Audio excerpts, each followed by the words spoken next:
ప్రోత్సహించారు.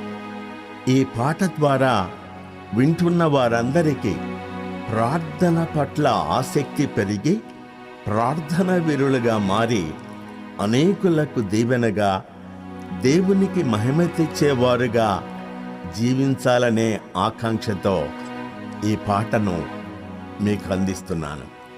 దైవాశీస్సులో ప్రభు సేవలో మీ ప్రియ సహోదరుడు దేవా దండల.